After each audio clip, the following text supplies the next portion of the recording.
अच्छा देखिएगा, ये rule 142, notice and order for demand of amounts payable under the act. तो इसको पढ़ते हैं ध्यान से, ये कहता क्या है। The proper officer shall serve along with notice a summary thereof electronically in GST DRC 01। ये क्या मतलब हुआ ये, the proper officer shall serve along with notice a summary thereof electronically in DRC 01। फिर लिख रहा है a statement under section this, a summary thereof electronically in DRC 02 specifying therein the details of the amount payable।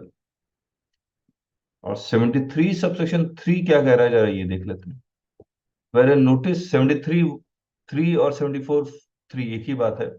Where an notice has been issued for any period under this, the proper officer may serve a statement containing the details of tax not paid or short paid or erroneously refunded or ITC wrongly availed or utilized for such periods other than those covered under section 74 subsection 1 on the person chargeable with tax। मुझे आप लोग एक बात बताइए, ये DRC 01, ये जो DRC 01 है, उसके साथ क्या ये डीआरसी 02 आना चाहिए क्या? सर कैलकुलेशन शीट रहता है नहीं सर, नहीं नहीं सर। ये कैलकुलेशन शीट रहता है उसके साथ। जी सर। तो ये डीआरसी 02 कब इशू होगा?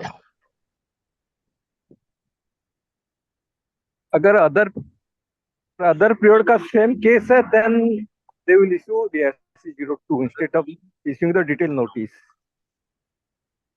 अदर पीरियड सेम ग्राउंड्स है ना? हाँ सेम ग्राउंड। ओके, अगर ये अदर पीरियड सेम ग्राउंड्स है तो अब मुझे एक बार समझने दीजिए। ये the proper officer shall serve along with the notice a summary thereof electronically in DRC 01, यानी कि वो शोकॉज नोटिस इशू करेगा प्लस उसका यस इशू करेगा। तो डीआरसी 01 में दो डॉक्यूमेंट है इसका मतलब। यस। अब डीआरसी 01 में अगर दो डॉक्यूमेंट हैं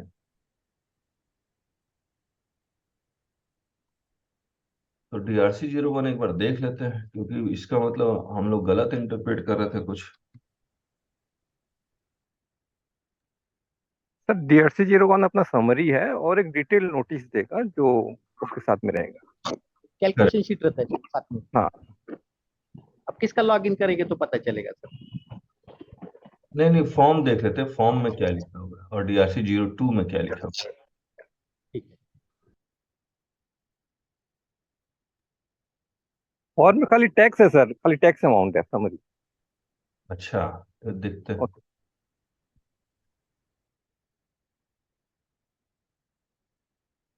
demand and recovery DRC 01।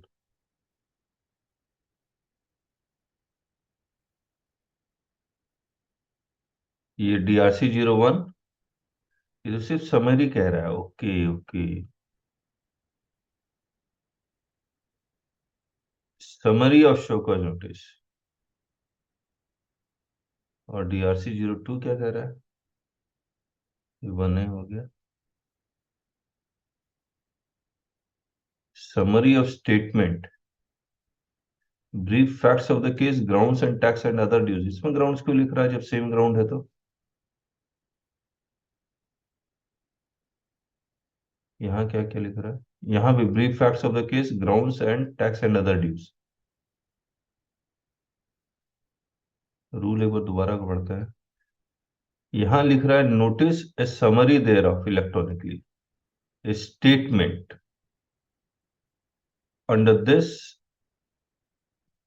A summary thereof. अच्छा, दोनों में कोई फर्क नहीं है, statement summary electronically in GST specifying therein the details of the amount payable. Notice, the proper officer shall serve along with notice a summary thereof electronically in DRC 01। तो ये जो शोकॉज नोटिस है, ये आपका email में आ सकता है,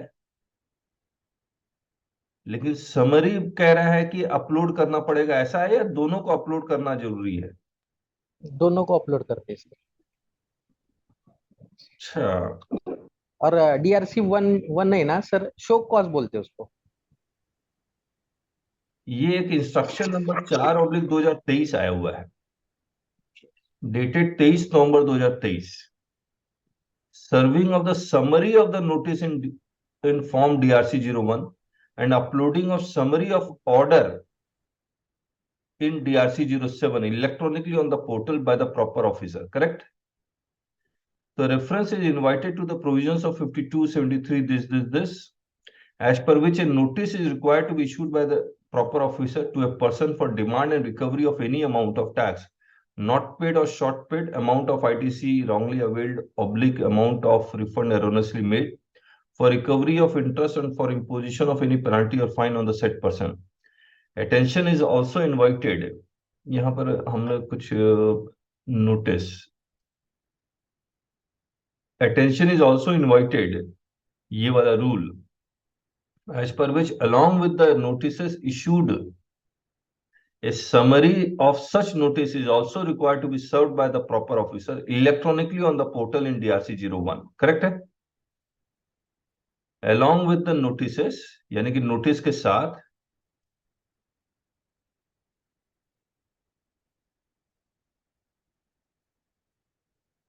और अगर आप इस रूल में देखेंगे तो ये कह रहे हैं,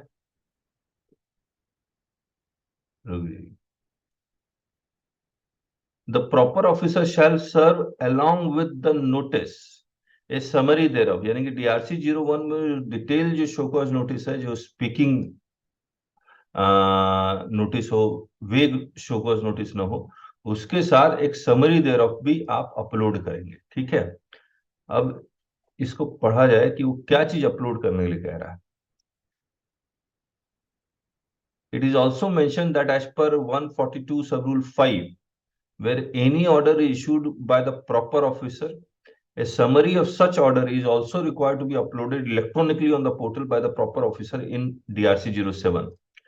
अब जो रूल 142 सब रूल 5 है, इसमें ये ऑर्डर के बारे में कह रहा है, और ऑर्डर क्या कह रहा है, DRC 07 यहां पर लिखा हुआ शैल बी अपलोडेड इलेक्ट्रॉनिकली, और वहां लिख रहा था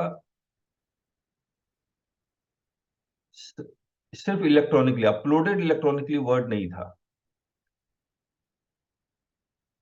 सर ये आया है, कारण है, आवाज साफ नहीं आ रही है राजेश जी आपकी। कह रहा हूँ ये आया क्यों, आप जान रहे हैं क्यों इंस्ट्रक्शन CBIC को लेना पड़ा? हाँ हाँ, क्योंकि अपलोड नहीं हो रहे थे। ये ऑर्डर सारे नहीं, ये सारे पहले मैनुअली बना रहे थे, नोटिस को पकड़ा हाँ दे रहे हाँ थे, हाँ, और बाद में केवल ऑर्डर अपलोड कर रहे थे पोर्टल पे। पोर्टल पे शो कॉज। और ये जब हम लोग कह रहे थे तो लोग मानते नहीं थे, कहते थे हमारे यहाँ पोर्टल काम नहीं करता है। हाँ, और जैसे मैं हमेशा, हाँ, दिल्ली के ऑटो वाले में बैठ जाइए, दिल्ली के ऑटो में बोला मीटर काम नहीं करता हमारा। बस वही हाल इनका है, इसीलिए CBIC को ये सेंट्रल वालों के लिए इंस्ट्रक्शन लाना पड़ा।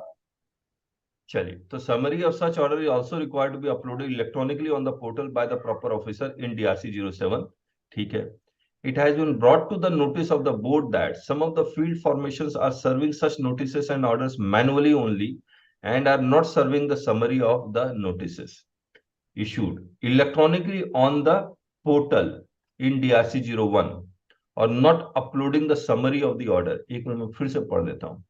It has been brought to the notice of the board that some of the field formations are serving such notices and orders manually only and are not serving the summary of the notices electronically। अच्छा, summary electronically serve होना चाहिए, or are not uploading the summary of the order electronically on the portal in DRC 07। It is highlighted that non-issuance of the summary of such notices / orders electronically on the portal is in clear violation of explicit provisions of CGST rules। Besides serving / uploading the summary of notices / orders electronically on the portal not only makes the said notices or orders available electronically to the taxpayers on the portal, but also helps in keeping a track of such proceedings and consequential action in respect of recovery, appeal, etc. subsequent to issuance of such notices or orders। Accordingly, any deviation from this requirement under CGST rules may adversely impact record keeping under GST। अब देखिए, ये लिख तो रहा है record keeping, लेकिन क्या record keeping को ही सिर्फ अफेक्ट करेगा क्या ये?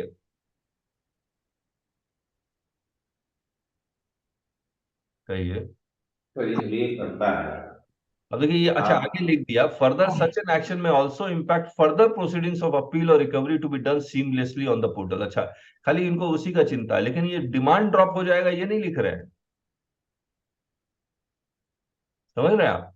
हम्म The proper officers are accordingly directed to ensure that summary of the notices issued under this are served electronically on the portal in DRC 01. Also, they should ensure the summary of the order issued is uploaded electronically in the portal. इसका to ensure strict compliance, चलिए ठीक है, ये strict compliance भी हो जाएगा। इसका मतलब ये हो गया कि यहां पर जो आप अपलोड कर रहे हैं, तो DRC 02 is necessary only when, तो यहां पर जो सर्व होगा, क्या क्या सर्व होगा? सर्व SCN and summary in portal. Show cause notice in email etcetera भी आ सकता है, लेकिन समरी ऑफ DRC 01 तो पोर्टल में ही आना चाहिए। करेक्ट है?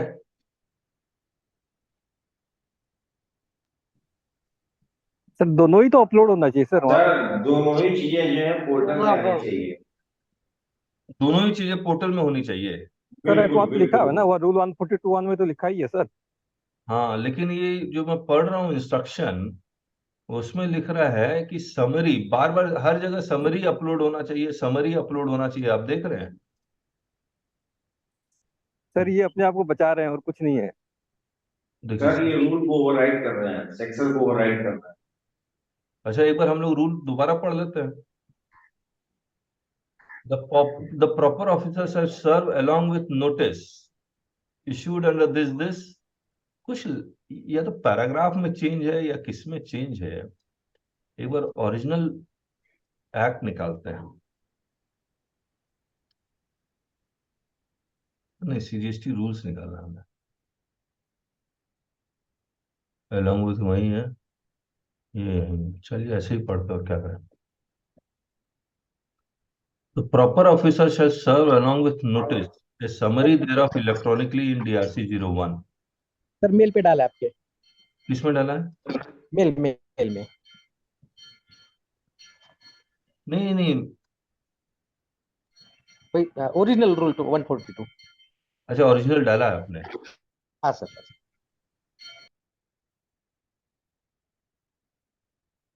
अभी आया नहीं।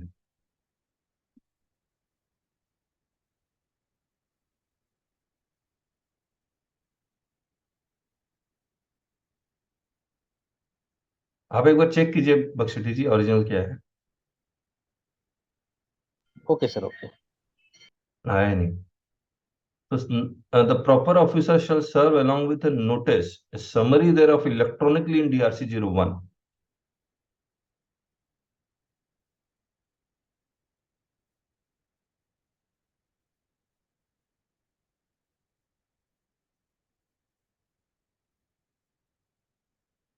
क्या कह रहे हैं, दोनों आना चाहिए, एक ही आना चाहिए? दोनों आना चाहिए सर।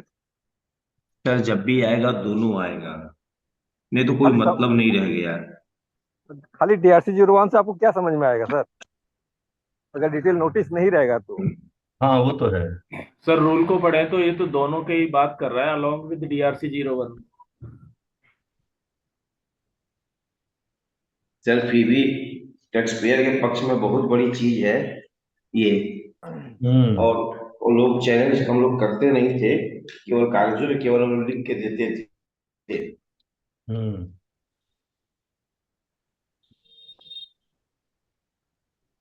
वो सिर्फ एक चीज कहते थे, पोर्टल पे हमारे पास व्यवस्था नहीं है। इस एडवाइजरी ने ये साबित कर दिया पोर्टल पे सारी व्यवस्था है, सिर्फ इनकी बदमाशी है।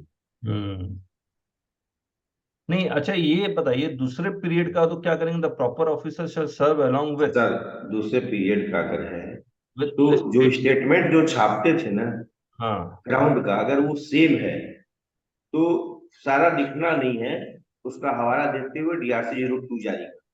ये स्टेटमेंट क्या ग्राउंड है? ग्राउंड है पूरा, सेम ग्राउंड। वो बस आपको पूरा नहीं लिखना है, उसके साथ बस उसको ऐड करते चले जाए।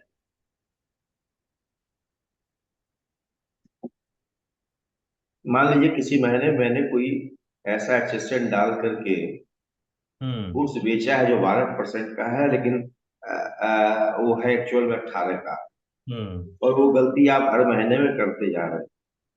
हाँ, हर साल। इसका, हाँ, तो वहां वो DRC-02 ही जारी करेगी। इसका प्रत्यक्ष उदाहरण जो आपका सबसे पहला वाला जो वीडियो आया था ब्लैक बोर्ड वाला, हाँ हाँ हाँ। उसमें ये बात आपने कही थी। ओके ओके, ठीक है। तो ये तो इसका मत ये तो क्लियर है कि DRC-01 और उसका समरी ऑफ DRC-01 पोर्टल में जाएगा। किसी और साल का है तो उसका DRC-02 यानी कि ग्राउंड्स और उसका समरी ऑफ DRC-02 पोर्टल में जाएगा। ठीक बात है ना? ये सब चीज पोर्टल में ही आएगी, ये सब चीज पोर्टल में ही आएगी, मैनुअल कुछ भी नहीं है। मैनुअल कुछ भी नहीं है। कोई भी रिकवरी, कोई भी डिमांड अगर आपने करनी है तो आपको पोर्टल पे ही सब डालना है। ठीक है।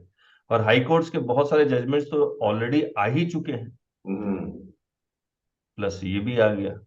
नहीं, ये सेंट्रल वाले अफसरों की बदमाशी के चलते उन्होंने जारी किया। नहीं, अच्छा, एक बार, ये इंस्ट्रक्शन सेंटर और स्टेट दोनों में लागू होगा ना? क्या नहीं, स्टेट वाले तो शुरू से कर रहे हैं बेचारे। अच्छा, केवल ये कहते क्या है कि मेरे मेरे पोर्टल पे ऐसी व्यवस्था नहीं है। ओके, तो हम लोगों ने कहा कानून एक है तो पोर्टल अलग अलग कैसे हो गया। ठीक बात, ठीक है, ठीक है। सर हमारा ही क्लाइंट के केस में सेम हुआ है। उन्होंने नवंबर 22 में DRC-01 इश्यू किया था। हाँ हाँ एसएससी ने कोई रिप्लाई नहीं किया।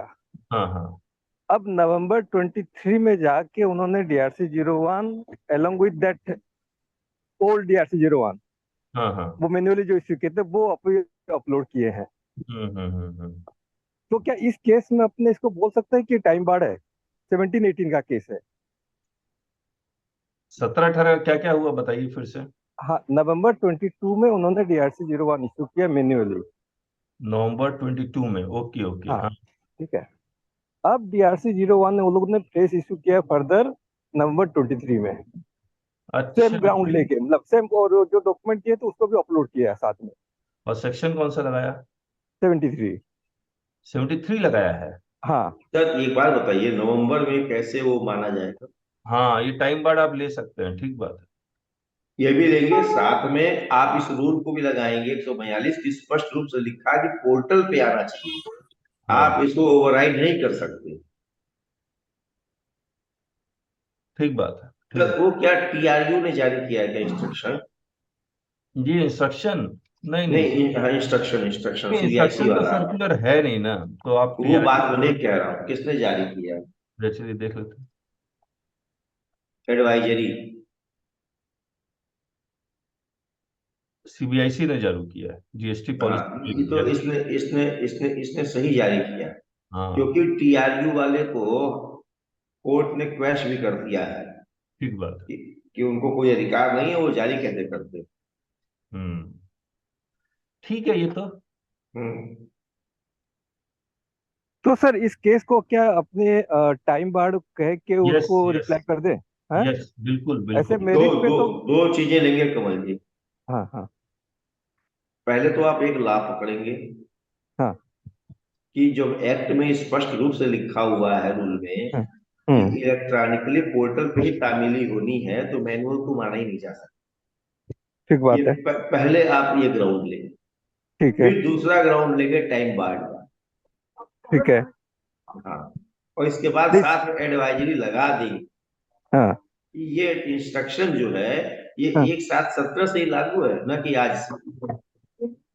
हाँ, ठीक है। हाँ, ये भी एक इम्पोर्टेंट पॉइंट है राजेश जी, कब से लागू है? ऑब्वियसली शुरू से। शुरू से हाँ, लागू, जब कोई डेट नहीं तो शुरू से लागू है। हाँ तो इसको जरूर लगाइएगा। हाँ हाँ। अच्छा। हाँ, तो अब ऐसे, उसके बाद देखिए मजा। हाँ सेंट्रल तो की अपील ऐसे, बहुत अच्छी है, मैं बता रहा हूँ आपको। तो ऐसे वो मेरिट के बेसिस पे भी एसएससी के फेवर में आएगा तो वो भी लिख दें क्या, मेरिट का भी जो है वो भी लिख दें क्या? भले लिख दीजिए, लेकिन मैंने जो आपको स्टार्टिंग जो बताई है वैसे करिए, अच्छा अच्छा, ठीक है। ताकि प्रथम दृष्टया ही वो केस उड़ जाए, अपील में समझ में आ जाए कि गलत हो गया, ठीक मनमानी ठीक होगी। मेरिट पे क्या है कि अधिकारी के पाले में गेंद चली जाती ठीक है, तो मतलब है, दोनों फिर वो मेंशन कर 50 दें 50 खेलता है। हाँ, जितने देखिए जितने ग्राउंड्स ऑफ अपील है मेंशन तो सारे करने चाहिए, लेकिन हम लोग क्या करते हैं, अगर मान लीजिए ये नोटिस टाइम बार्ड है तो हम लोग लिख देते हैं कि भैया टाइम बार्ड है, इसीलिए फर्दर कुछ नहीं करेंगे। और अगर ये नोटिस वैलिड अगर हो जाता तो मेरिट का जवाब देंगे, हम लोग कुछ केसेस में ऐसा भी लिख रहे हैं। बिल्कुल सही कह रहे हैं, तो ये आपको लेकिन ग्राउंड तो सारे आएंगे। हाँ नहीं, आपको स्ट्रैटेजी सोचनी पड़ेगी कि आपको सिर्फ टाइम बार्ड लेना है या दोनों लेना है। सर हम कह रहे हैं एसएससी के पक्ष में तो सारे ऐसे निगेटिव पॉइंट तो नहीं हाँ उठा देना चाहिए। हाँ, अगर एसएससी के पक्ष में तो मेरिट भी लिख दीजिए और क्या। हाँ, उसमें कुछ जाता नहीं है। हाँ ठीक ठीक ठीक ठीक ठीक। सर हाँ, जो 17-18 का SMT-10 एक था, एक मिनट एक मिनट, अच्छा बोलिए बोलिए बोलिए। तो उसको ऑफिसर ड्यू डेट बीतने के बाद भी ड्रॉप कर सकता है? देखिए ऑफिसर ड्रॉप करेगा या नहीं करेगा, देखिए क्या करता है अफसर साहब। मान लीजिए 17-18 का केस टाइम बार्ड हो गया तो अफसर अब जी आपको कॉल करना शुरू कर देगा, जैसे आप उसको नोटिस भेजेंगे ना, रिप्लाई जी। करेंगे, वो आपको कॉल करना शुरू कर देगा, आके मिल बैठ के बात कर लेते हैं हम लोग। कुछ कंप्रोमाइज या फिर डराएगा, तरह तरह के अफसर तरह तरह की बातें होंगी। नहीं सर, जैसे कि उन्होंने DRC-01 इशू नहीं किया, हाँ तो जब इशू नहीं किया तो 27 तारीख को SMT-10 जो था उसको ड्रॉप SMT-12 जारी किया है, मिलने उलने नहीं गए थे। मैं उसमें लिखा क्या ड्राफ्ट करूं? उसमें मतलब अगर DRC-01 इशू करता तो कुछ न कुछ जमा करना वगैरह था उसमें। अरे भाई, ये कोई जरूरी नहीं है। मैं ये कह रहा हूँ कि RC-010 में जो एलिगेशन लगा है, आपने कोई आरोप लगा, उसमें कोई जवाब दिया? हाँ हाँ, जवाब दाखिल कर जवाब दिया। 11 में क्या लिखा? Proceeding draft. जी 12 में।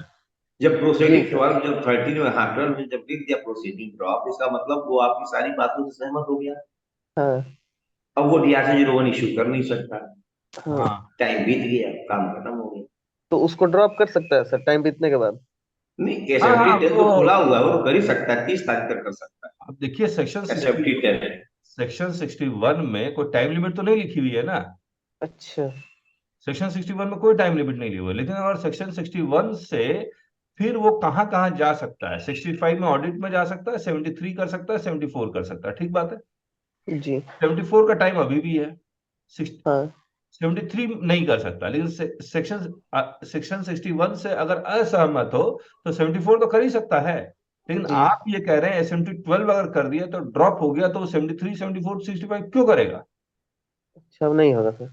बिल्कुल नहीं होगा। लेकिन अगर उसको बाद में पता लगता है कि मैंने ये काम गलत कर दिया तो जी हो सकता है ऑडिट ऑडिट के बाद 74 या फिर डायरेक्ट 74। सर ऑडिट का भी टाइम अब बीत गया, 70 नहीं।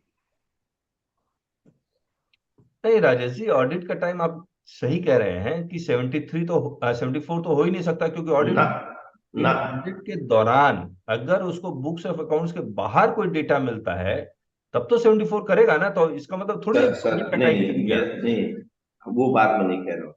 हम्म ऑडिट के बाहर कोई बुक्स, पहले तो वो हमारी ऑडिट तो कर ही नहीं सकता 73 की। ऑडिट के और मतलब वो अकाउंट्स के बाहर हो या अंदर हो, काम नहीं खत्म हो नहीं गया। नहीं, एक राजेश जी, ऑडिट ऑडिट होता है, वो 73 74 का हो ये जरूरी थोड़ी है, वो ऑडिट ऑडिट होगा। नहीं नहीं सर, बाद वो एलिगेशन तो दूसरों पर लगाएगा। ऑडिट के इनडायरेक्ट वे में अगर आप देखिए, तो हम्म ऑडिट में जो भी डिमांड निकालेगा, वो हम्म, लाइबिलिटी जो भी निकालेगा, जो भी उसको रिकवरी करनी होगी, सिर्फ 65 का हवाला देकर तो कर नहीं सकता। उसके लिए तो 73 74 करना पड़ेगा उसको। हम वही वही कह रहे हैं, ऑडिट और का 73 का डेट ओवर हो चुका। 74 करेगा। 74 ऑडिट में लागू नहीं होता, भले चिल्लाते रहे। लेकिन वो करेगा तो सही ना, हम लोग के केस में कर ही रहा है ना। नहीं सर, वो गलत कर रहा है। वो जब वो देखिए 674 केवल इन्फोर्समेंट वाले जो हैं वो ले सकते हैं, नहीं नहीं, लेकिन वो मैं बैक मान ईयर गया, में कभी नहीं जा सकते। ओहो मैं मान गया, लेकिन अगर हाँ 74 लगाने में दिक्कत क्या है, कोई रोक है उनको? हाँ, रोक है ना सर, क्योंकि आपकी फिजिकली बुक्स का वेरिफिकेशन नहीं कर रहा है, वो केवल बुक्स का वेरिफिकेशन कर रहा मैं समझ है। और गया, बुक्स में जो चीज डिक्लेयर है उसी का करना है उसको, कि ओहो कोई टैक्स पेड हुआ नहीं हुआ। ठीक है, ठीक है। उसके बाहर कहाँ जाएगा वो? चलिए, लेकिन भाई बदमाशी एक करता है तरफ बुक्स अफसर। रखेगा, एक तरफ बैलेंस शीट रखेगा। नहीं नहीं, अफसर बदमाशी करके 74 नहीं लगा सकता है क्या? ऐसे अब लगाने को तो कुछ भी लगा दे, बट ये टिकते नहीं है अपनी लोग, हाँ, सब टिकते उड़ नहीं जाते है, हैं। मैं वही कह रहा हाँ, हूँ कि ऑडिट, मनमानी तो कुछ भी कर सकता है। आप ऑडिट इस कारण से नहीं रोक सकते कि 74 नहीं लगेगा, मैं ये कह रहा हूँ। चलिए, तो अब हुआ क्या, इसके बाद की कहानी आप समझिए। तो इसका मतलब ये हुआ कि हमने वो, ये क्लियरिटी आई कि 1 DRC 01 ग्राउंड्स वाला और समरी एक साथ सर, पोर्टल। ये इंडिया कौन है? ये बात ही नहीं कर रहा तो कैसे समझ में आएगा इंडिया कौन है?